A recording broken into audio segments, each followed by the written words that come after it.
करीम की जो आयत मैंने पढ़ी वो सूरह अंबिया की आयत है, आयत नंबर 84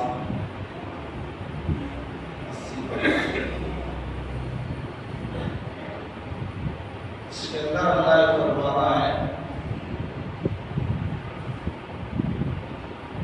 ईमान वाले के किसी भी अमल को अल्लाह ज़ाया नहीं करेगा। यअमल मिन अस्सालिहात वहुव मुमिन, शर्त है मोमिन होना शर्त है।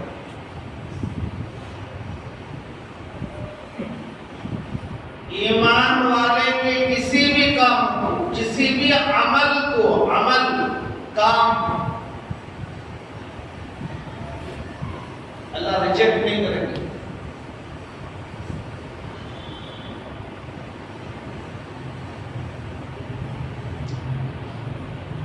अल्लाह के सिफात हैं बहुत ज्यादा। मेहरबान होना सिफत है, सत्तारी करना सिफत है, ऐबों पर पर्दा डालना सिफत है, करम करना सिफत है, खिलाना सिफत है। इसी तरह अल्लाह की एक सिफत है कदरदान।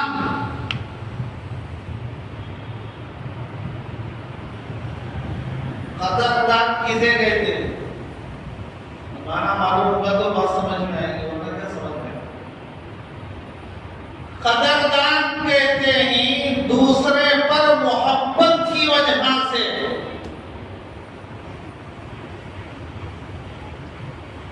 दूसरे पर मोहब्बत की वजह से उसके किसी काम को रद्द ना करना, यानी कबूल कर लेना। उसका कोई भी काम हो, उसे इनकार नहीं करना, उसे रद्द नहीं करना, और उसकी मांग उम्मीद तवक्को से बढ़कर उसके साथ भलाई का मामला करना।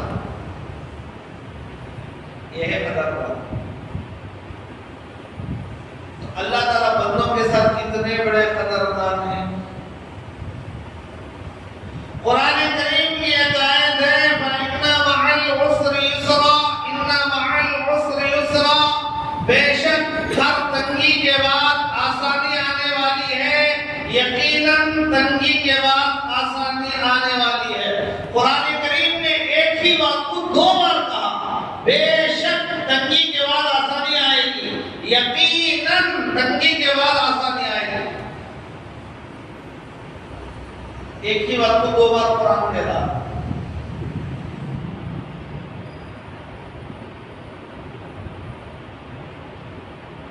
और अल्लाह की बात बगैर हिकमत के खाली नहीं होती।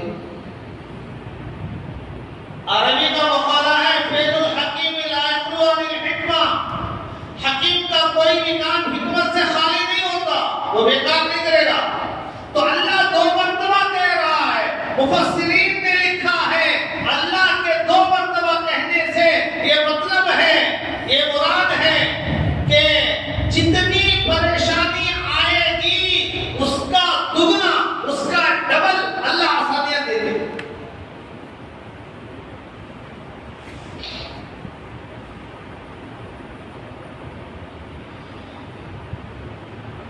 अब देखो अल्लाह ताला कदरदानी कैसे करे।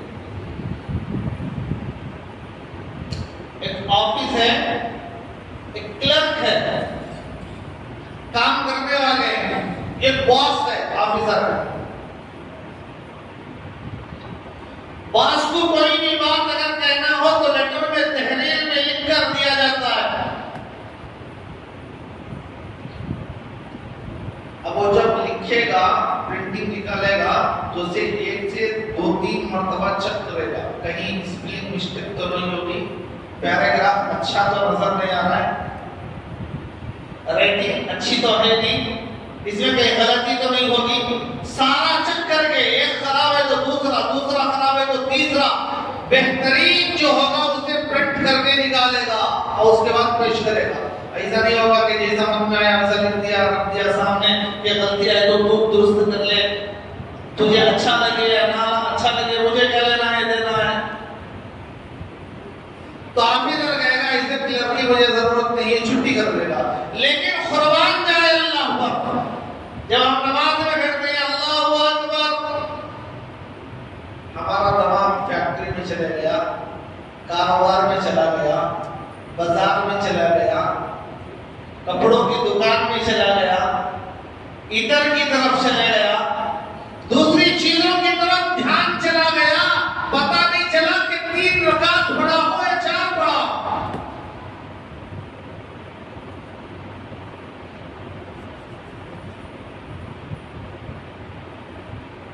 अब क्या करें? अकल तो कहती है कि नमाज तोड़कर फिर शुरू से पढ़, अकल कहती है, लेकिन शरीयत कहती है नहीं, हम किसी के अमल को जाया नहीं करेंगे।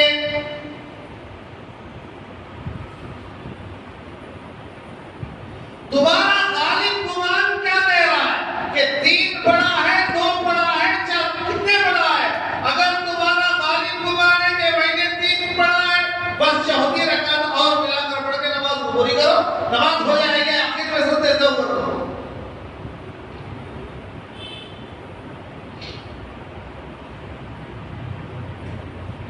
गलती होगी तो हमारी इबादत हमारे ऊपर मार दी जाती, लेकिन अल्लाह ऐसा नहीं करता। अल्लाह कहने वाले बंदे सत्ते सहू करके नमाज को पूरी करो, तुम्हारी कबूल हो जाएगी नमाज। सफर में थे, किबले का पता नहीं चल रहा है, आसमान पर बादल है, सूरज नजर नहीं आ रहा है, किबले का रुख मालूम नहीं हो रहा है, जगह नहीं है, परदेश है, कोई बताने वाला भी नहीं है। अब क्या करें? शरीयत कहती है गौर करो, तहर्री करो, सोचो कि किस तरह किबला हो सकता है। तुम्हारा ज़हन जिस तरफ को कहे उस तरफ को करके नमाज को अदा करो।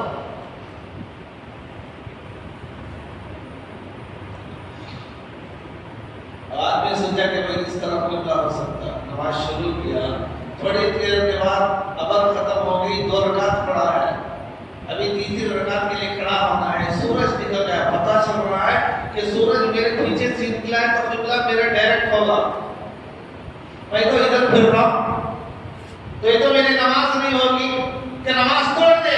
शरीयत कहती है नहीं, अगर तुझे सही किबले का रुख का पता चल जाए तो फौरन नमाज ही में रुख उधर कर ले, इधर से इधर उड़ जाए, उसी नमाज को कंटिन्यू करे।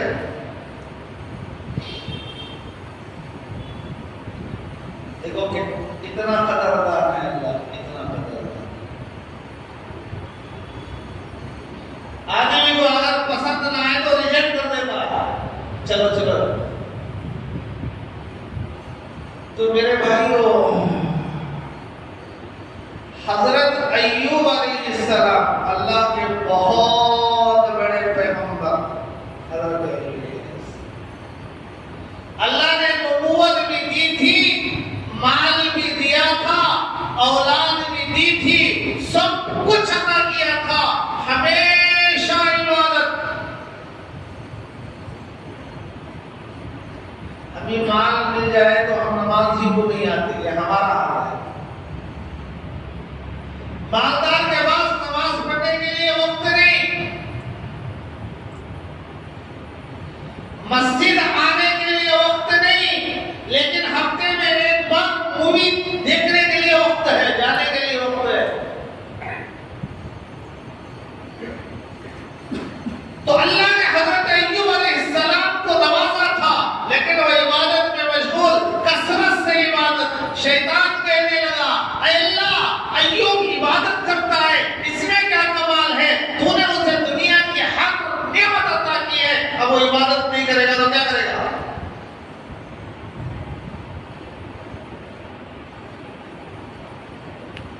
अल्लाह ने कहा अच्छा देखो हम इम्तिहान लेते हैं अय्यूब का, देख ली, तू भी देख ले।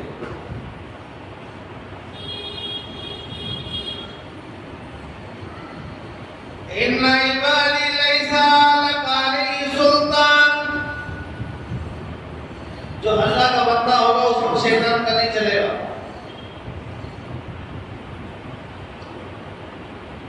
घर में आग लगी, घर जला, छत गिरी, बीवी बच्चे दबकर मर गए। किसके?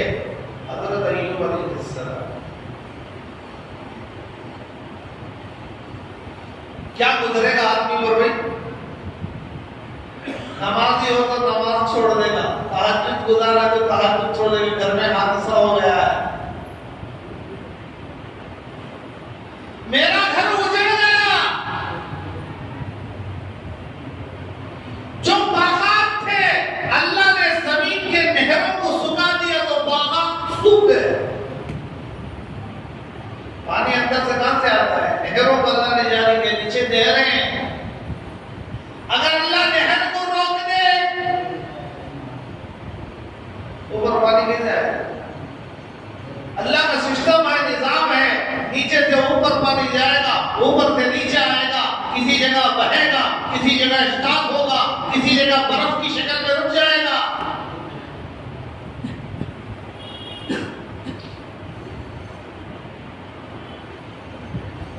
तो बागों के नीचे जो नहरें थी वो खत्म हो गई तो बाग सूख गए, ऊपर पानी आना बंद हो गया तो बाग सूख गए। अलैहिस्सलाम के घर भी गया, बच्चे भी गए, बीवी भी गए, बाप भी चले गए, सब कुछ चला गया, बीमार हो गए।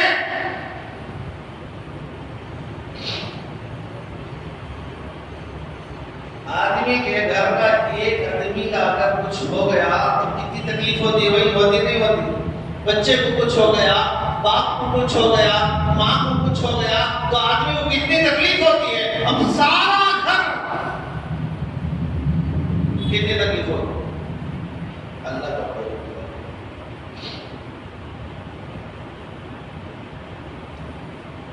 एक दिन दुआ मांग रहे हैं, किसी ने कान लगा कर सुना, देखो क्या मांगते हैं।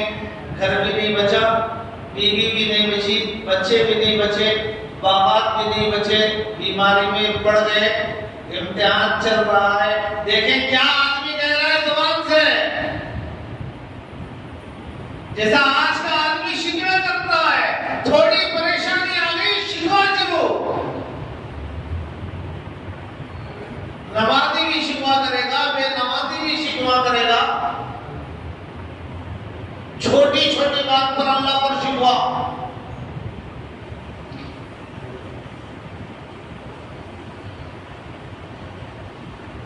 एक बुजुर्ग को इल्हाम हुआ, अल्लाह ने कहा मेरे बंदे से पूछो कि वो अपने यारों की, दोस्तों की महफिलों में मेरे इतने शिकवे करते हैं, इतने शिकवे करते हैं, इतने शिकवे करते हैं, मैं उन्हें नवाजता हूँ, अगर कभी तकलीफ दे आजमाने के लिए तो मेरे शिकवे करते हैं। आप मैंने मेरे बंदे को सब कुछ देने के बावजूद अगर वो मेरी नाफरमानी करता है तो मैं किसी के सामने उसका शिकवा नहीं करता। अल्लाह की कितनी नेमतें हैं, खाना है उसी का, पहन रहा है उसी का, रह रहा है उसी का, मकान उसका है, जमीन उसकी है, आसमान उसकी है, रोशनी उसकी है, हवा उसकी है, सब कुछ उसी का है।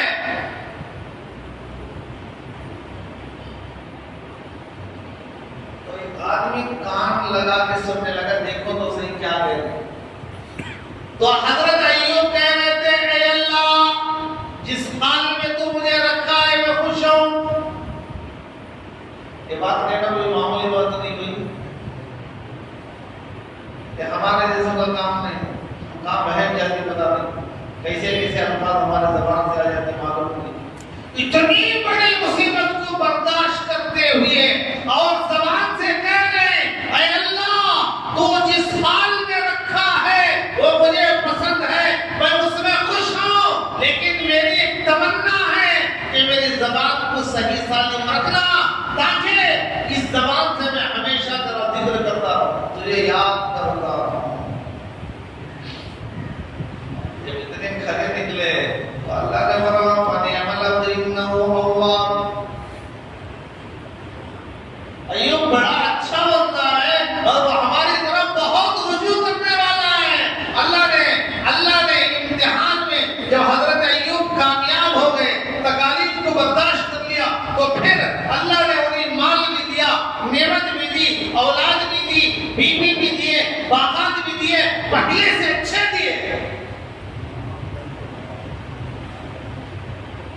अल्लाह तो किसी ईमान वाले के, किसी मोमिन के अमल को और काम को जाये नहीं करते, रिजेक्ट नहीं करते। अल्लाह तो उसे और बड़ा चढ़ा कर देते हैं। लेकिन अगर कभी मुसीबत आ गई, परेशानी आ गई, तो मेरे भाइयों थोड़ा बहुत बर्दाश्त करना चाहिए।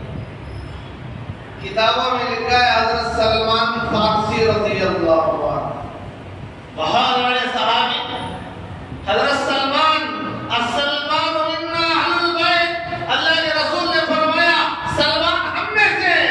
कितना बड़ा मकाम,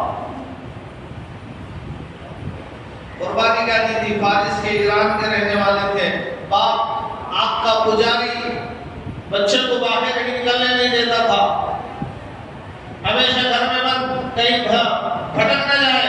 तो एक दिन बाप बीमार हुआ, कारोबार का हिसाब लेने के लिए, पैसे मांग कर लाने के लिए बच्चे को बाहर भेजना पड़ा। कहा बेटा सीधा जाना, हिसाब किताब करके सीधा वापस घर आना, इधर उधर नहीं जाना। जिस रास्ते से गुजरते थे वहां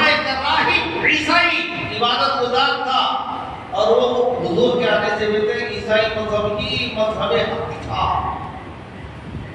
हुजूर के ऐलान नबूवत से पहले, हुजूर के आने से पहले हजरत ईसा अलैहिस्सलाम ही का मजहब शरीयत और उन्हीं की हक थी, उसी का मानने वाला मुसलमान कहलाता था। नजर पड़ी अगर बेटे तो वो दीन की बातें समझाते तो दिल लग गया, हमेशा आना जाना हुआ। यहाँ तक कि वो कहने लगे मैं ईसाइयत को कबूल करना चाहता हूँ। ईसाइयत को कबूल कर लिए। अब वो आदमी कहने लगा मुझसे भी और बड़ा आदमी है, उसके पास तुम चला जाओ, वहाँ तुम्हें और ज्यादा इल्म मिलेगा।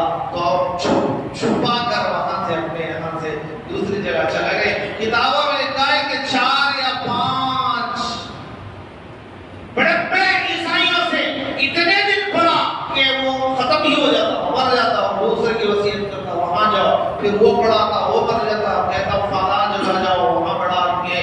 यूं करते करते आखिरी ईसाई उसने कहा बेटा मेरे जाने के बाद तुझे और किसी के पास जाने की जरूरत नहीं है।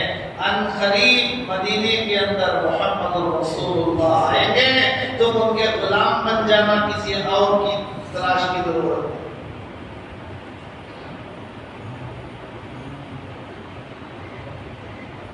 लेकिन तुम पहचानोगे कैसा?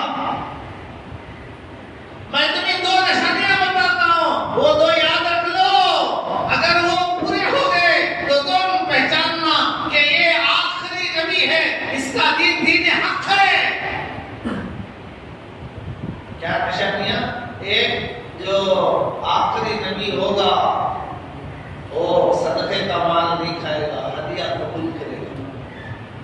तो हज़रत सलमान रज़ी अल्लाहु अन्हु आते आते आते आते किसी और के हाथ लग गए और उन्होंने मदीने के यहूदियों को बेच दिया। गुलाम बन के मदीने में आए, खजूर के बागात में काम कर रहे थे। बहुत दिन हो गए, एक दिन दरख्त पर काम कर रहे, फल उतार रहे या दरख्त को छील रहे, कुछ काम कर रहे थे। इधर बाग का मालिक और उसका एक दोस्त दोनों आपस में बात कर रहे थे। एक आदमी मदीने में आया हुआ है, कहता है कि मैं नबी हूँ, अल्लाह एक है। हज़रत सलमान रज़ी अल्लाह अन्हु के कान खड़े हो गए और उन्होंने वहां से नीचे छलांग लगा दी। खजूर का दरख्त कितना लंबा होता है, पैर पर मार भी आया लेकिन कोई परवाह नहीं। फौरन मालिक से जाकर कहने लगे कौन आया है, कहाँ आया है? तो मालिक ने एक तमाचा लगाया। तो अपने काम से मतलब अपने काम से काम रख, तुझे क्या ले देना हमारी बात होती है। लिहाजा मार भी बर्दाश्त किए, पैर की तकलीफ भी बर्दाश्त की, वापस काम पर लग गए। लेकिन दिल मचल रहा है कि आखिर वो ज़माना पैगंबर आ गया है। हफ्ते में एक दिन छुट्टी होती थी उन्हें, अब तो मैं नहीं जा सकता, छुट्टी के दिन जाऊंगा और जाकर अलामात देखूंगा। अगर वो अलामत पूरी हो गई तो मैं कलिमा पढ़ के मुसलमान हो जाऊंगा। तो छुट्टी के दिन या हुजूर के पास पहले जाकर कहने लगे या रसूलुल्लाह, चंद खजूरें लेके ले जाकर कहने लगे ये सदका है। हुजूर ने फरमाया सदका अपने घर में तकसीम कर दो गरीबों में।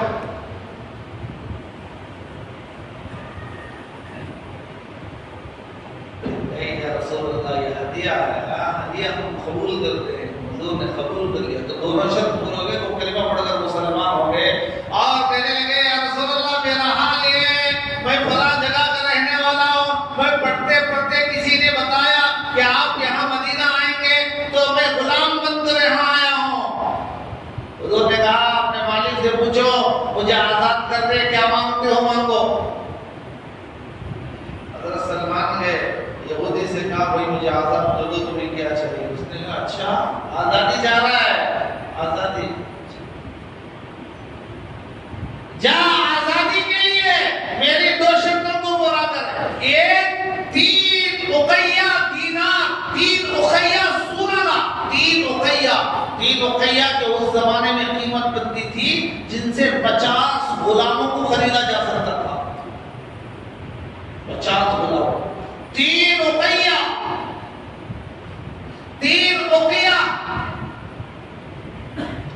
ये।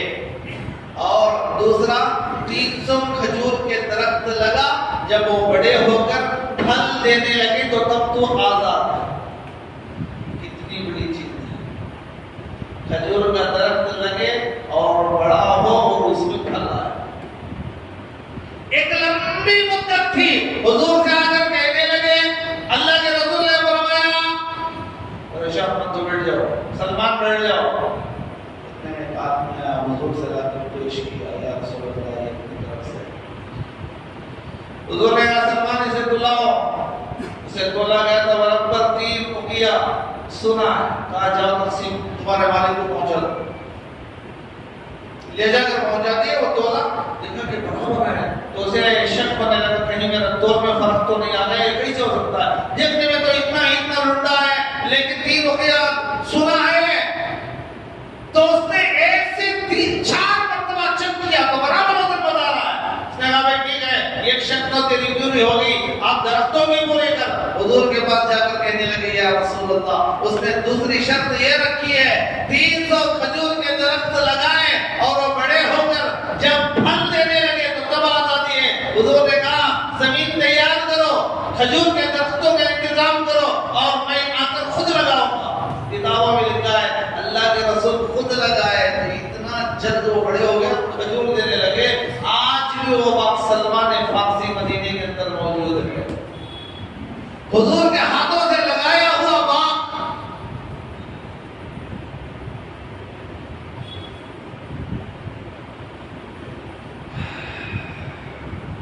तो हजरत सलमान रज़ी अल्लाह अन्हु ने दीन के लिए जो मेहनत की, अल्लाह ने उसकी लाज रख दी और हुजूर की सोहबत उनको अल्लाह ने अता की। तो मेरे भाइयों, अल्लाह बहुत बड़ा खदरदान है, बहुत बड़ा खदरदान है। किताबों में लिखा है कि फिरौन की जो बांदी थी, फिरौन की बीवी और बच्चों के सर में कंघा करने वाली और बाल बनाने वाली, चोटी डालने वाली थी। तो एक मतलब फिरौन की बेटी के बाल बना रही थी, इत्तेफाक से कंघा नीचे गिर गया तो उसने रब्बी मूसा कहकर उठाया। फिरौन की बेटी कहने लगी तू मेरे अब्बा को छोड़कर मूसा के रब को मानती है? अभी बताती हूँ। बाप को जाकर बता दी हमारे घर की खादिमा खुद आपको नहीं मानती, आप कहने वाले रब्बू को बुला लो। घर वाले नहीं मान रहे। फिरौन का पकड़ के लो, तुझे मालूम है हमारी सजाएं कैसी? तो बांदी कहने लगी फक्सी मान तपास, फिरौन जो करना है तुझे कर ले, लेकिन मैं जो मान चुकी हूँ मूसा के रब को, मूसा पर मेरा ईमान है, मूसा के रब को एक रब एक अल्लाह मानती हूँ, मैं इसे हटोगी नहीं।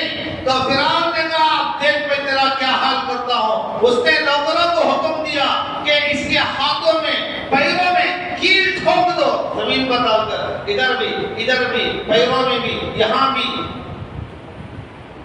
ना हाथ उठा सके ना पैर उठा सके।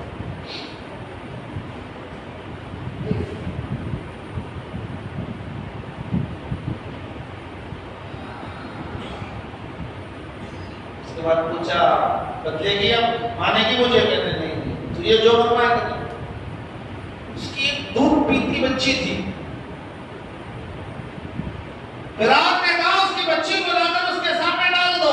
बच्ची जब माँ के पास आई तो दूध पीने लगी और कहा देख अगर मुझे रब मानेगी तो छोड़ दूंगा, इज्जतें मिलेगी, पैसा मिलेगा, इनाम मिलेगा और महल में नौकरी मिलेगी। अगर नहीं मानेगी तो अभी तेरी बच्ची को जबा कर दिया जाएगा।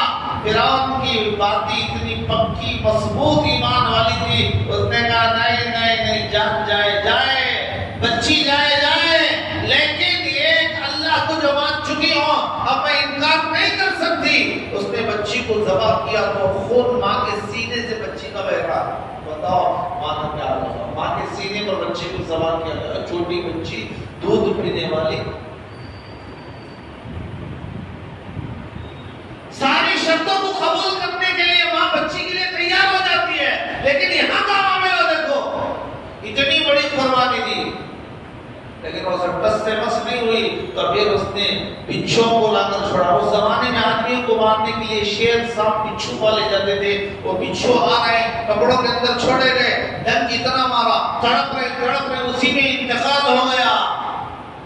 लेकिन फिरौन को रब मानने के लिए तैयार नहीं हुई। तो अल्लाह ने इसका क्या सिला दिया? अल्लाह के रसूल अलैहिस्सलाम जब मेराज के लिए हजरत जिब्रील के साथ मक्कतुल मुकर्रमा से बैतुल मक़दिस जा रहे थे, कहने लगे जिब्रील ये खुशबू कहां से आ रही है? क्या जन्नत आ गई? हजरत जिब्रील ने फरमाया या रसूल अल्लाह, अभी हम दुनिया ही में हैं, आसमानों का सफर हुआ ही नहीं, मस्जिद हराम से बैतुल मक़दिस जा रहे हैं, ये जो खुशबू आ रही है फिरौन की उस बांदी की खबर से आ रही है जिसे फिरौन ने एक अल्लाह को मानने की वजह से शहीद कर दिया था। अब ये खबर से जन्नत की खुशबू आ रही है। तो मेरे भाइयों, आदमी का जो काम है ईमान वाले का, अल्लाह उसे जाया नहीं करेगी। लेकिन कामों में 3 काम बहुत अहम है, इसे याद रखिए। कामों में 3 काम बहुत इंपॉर्टेंट, बहुत अहम। नंबर 1, पैसों का खर्च करना। यह हर आदमी घुटने ढेक देता है।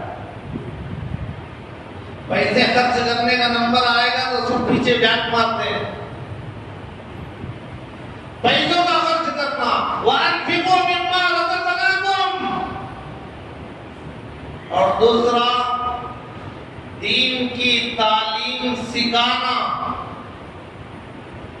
या दीन की तालीम सिखाने का जरिया बनना, मुईन बनना, मददगार बनना, ये बहुत अहम काम है। और तीसरा काम जो है, सारी दुनिया से जुल्म का खात्मा हो जाए। ये 3 चीजें, 3 बहुत अहम। ये ऐसे ही नहीं होगा, इसके लिए मेहनत भी करना पड़ेगा, जान भी जाएगी, माल भी जाएगा, वक्त भी लगाना पड़ेगा। लेकिन इन चीजों के अंदर इखलास हो। अगर इखलास नहीं हो तो कुछ भी नहीं। हदीस के अंदर आता है, हज़रत शेख ज़करिया रहमतुल्लाहि अलैह ने फ़ज़ाइल अमाल के अंदर भी लिखा है, क़यामत के दिन 3 आदमियों को लाया जाएगा, एक मालदार को, एक आलिम को और एक पहलवान को, बहादुर को, मुजाहिद को। अल्लाह ने पूछेगा तूने क्या किया? वो कहेगा अल्लाह मैंने तेरे लिए सारा माल लुटा दिया। रमजान में मैं अपनी मोहल्ले की किसी गली को नहीं छोड़ा, हर गली में पैसा, हर गली के अंदर कपड़े भेजता था, ज़कात के लिए रकम देता था, गरीबों को देता था, भूखों को खिलाता था। अल्लाह कहेगा हाँ खिलाता था, लेकिन नाम चाहने के लिए खिलाता था, तेरा ये अमल हमें मकबूल नहीं, जा जहन्नम में। दूसरे नंबर पर इल्म वाले को कहा जाएगा, क्या किया भाई? अल्लाह मैं तेरे रजा के लिए पढ़ाया, लोगों को सीधा रास्ता बताया, तेरी तरफ बुलाया। अल्लाह कहेगा हाँ तू भी जो ये कर रहा था कि दुनिया में तुझे लोग अल्लामा कहे, शोहरत के लिए कर रहा था, हमारे लिए नहीं, हमारी मोहब्बत में नहीं कर रहा था, इसलिए तेरा करना जाया हुआ, जा जहन्नम के अंदर। अल्लाह उसे भी जहन्नम में डाल देंगे। तीसरे नंबर पर मुजाहिद को लाया जाएगा और पूछेंगे तूने क्या कहा? अल्लाह मैंने अपनी जान तक तेरे रास्ते में लगा दी, तेरे दीन के लिए मैंने अपनी जान को दांव पर लगा दिया। अल्लाह कहेगा लोग दुनिया में तुझे वाह वाह कहे, तारीफें करे, तूने भी शोहरत के लिए जान लगाई थी, हमारी मोहब्बत में नहीं लगाई थी, इसलिए जा, तेरी शहादत कबूल नहीं, तेरा हमारे रास्ते में गर्दन कटाना कबूल नहीं है, जहन्नम में जा। तो इस हदीस से मालूम हो रहा है अगर अमाल में इखलास नहीं तो मस्जिदों का बनाना बेकार, मदरसों का बनाना बेकार, अल्लाह के रास्ते में देना बेकार। इसलिए मेरे भाइयों अपने अमाल के अंदर इखलास पैदा करो, जो भी करो अल्लाह को राजी करने के लिए, जो भी करो अल्लाह को राजी करने के लिए। फिर अल्लाह ताला देखो किस तरह कदरदारी करते हैं। किताबों में लिखा है कि बादशाह ने बात मुझे मक्कतुल मुकर्रमा के अंदर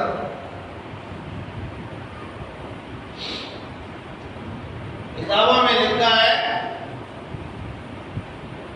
कि हरम के बाद सबसे बड़ी मस्जिद मक्कतुल मुकर्रमा के अंदर अजीजिया, जहां हाजी लोग रहते हैं, अर्राजी एक मस्जिद है बड़ी, हरम के बाद सबसे बड़ी वही मस्जिद है अर्राजी अजीजिया, जहां हज वालों को रुकने के लिए खियामगाह दी जाती है, वहां मस्जिद बनी है। तो वहां के लोगों का कहना है वो पूरी मस्जिद एक आदमी ने बनाया, किसी को उसमें चंदा देने की इजाजत नहीं। अल्लाह ने अपना माल दिया है, माल भी हो और उसके साथ दिल भी हो, खाली माल हो दिल ना हो तो बेकार है। तो लोग वहां का वाकया बताते हैं, किताबों में लिखा है कि उसने जो अकेला मस्जिद बनाया, उसने एक दिन ख्वाब देखा, एक शानदार उसका महल है। क्यों? मन बना लिल्लाहि बैतन बनल्लाहु लहु बैतन फिल जन्नह, मन बना लिल्लाहि मस्जिदा बनल्लाहु लहु बैतन फिल जन्नह। जिसने दुनिया में अल्लाह का घर बनाया, अल्लाह जन्नत में उसके लिए घर बनाएंगे। जितनी शानदार मस्जिद होगी उतना शानदार घर, उससे कई गुना ज्यादा। लेकिन उसके महल के बाजू में सेम और एक महल है।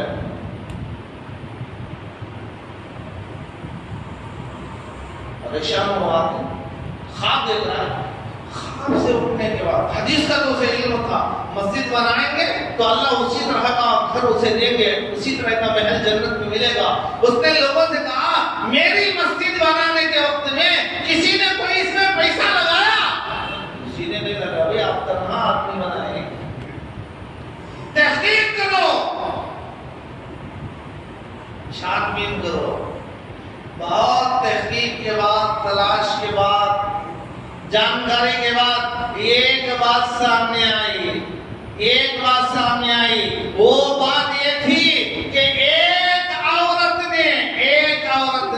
एक औरत का पता चला, इसने इसमें हिस्सा लिया है, उसे लाया गया। पूछा, तूने क्या इसमें हिस्सा लिया हमारी इजाजत के बगैर? उसने कहा, मैंने कुछ हिस्सा नहीं लिया, मैंने सिर्फ इतना किया है, अल्लाह के घर जो बना रहे थे मजदूर, धूप का वक्त था तो मैं उन्हें ठंडा पानी पीने के लिए देती थी। ये अल्लाह का घर का काम कर रहे हैं। अल्लाह मेरे पास माल नहीं, दौलत नहीं, दीवार बनाने के लिए, गुम्बद बनाने के लिए, मेहराब बनाने के लिए, मिंबर बनाने के लिए, मीनार बनाने के लिए, वजू खाना बनाने के लिए, टाइल्स लगाने के लिए मेरे पास पैसा नहीं है। अल्लाह मैं इतना कर सकती हूँ, अपनी ताकत के मुताबिक पानी पिलाती हूँ। अल्लाह ने उस पानी को कबूल किया। मस्जिद बनाने का जो सवाब है, पानी पिलाने वाले को भी सवाब आता है। तो अल्लाह मेरे भाइयों कदरदान है। इसलिए मेरे भाइयों, जो भी काम करो अल्लाह उस काम को ज़ाय नहीं करेगा ईमान वालों का। शर्त ये है कि उसके अंदर इखलास हो। करेंगे भाई? अल्लाह ताला हमको अपनी सुनी बातों को तौफीक अता फरमाए।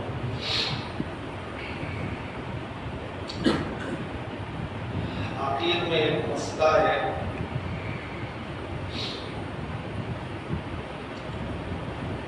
मसला ये है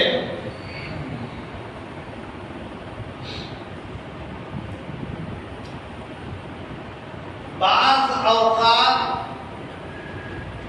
आदमी अपनी तरफ से किसी चीज के हलाल हराम होने का खुद फतवा लगा लेता, किसी चीज के सही और गलत होने का खुद फतवा लगा लेता। तो उन्हीं में से एक बात यह है, लोगों में मशहूर है कि खरगोश का पालना नहुसत है।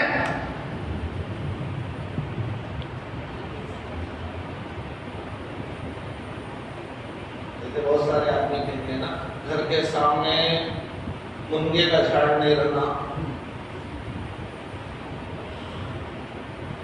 घर के सामने नीम का झाड़ नहीं रहना।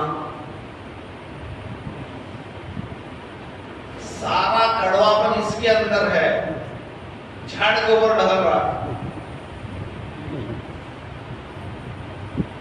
तो इसी तरह का एक बुरा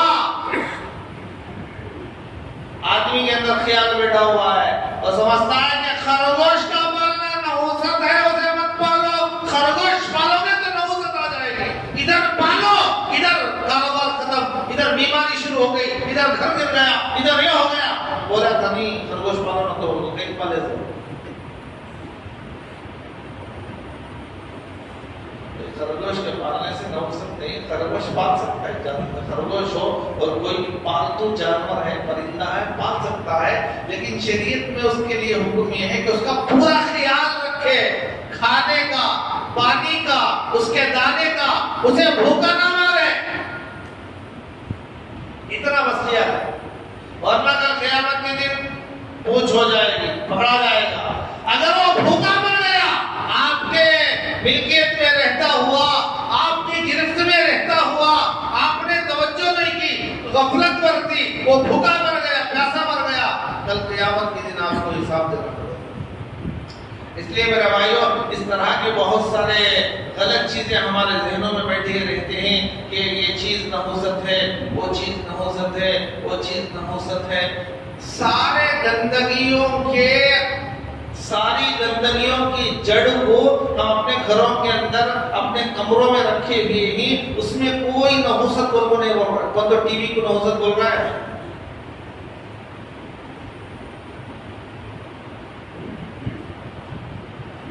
अपने घरों में, अपने कमरों में, अपने हुजरों में शैतान की तस्वीर लगी हुई है, डब्बा बैठा हुआ है, लेकिन वहां नहुसत का ख्याल नहीं आता। खरगोश पल रहा है, नहुसत आ गई। कबूतर पल रहा है, नहुसत आ गई। तोता पल रहा है, नहुसत आ गई। तो मेरे भाई, ये सब बेकार किस्म की बातें, बकवास है, इसकी कोई हकीकत नहीं। अगर तुम उसका पूरा ख्याल रख के पाल सकते हो तो पालो, पालने की इजाजत है। उसके पालने की वजह से बीमारी आ गई, उसके पालने की वजह से घर में इंतकाल हो गया, कारोबार खत्म हो गया, ये सब आदमी के बनावटी बातें ही, इसकी इस्लाम में कोई हकीकत नहीं है। अल्लाह ताला हम तमाम दिल सुनी बातों पर अमल की तौफीक अता फरमाए। जाते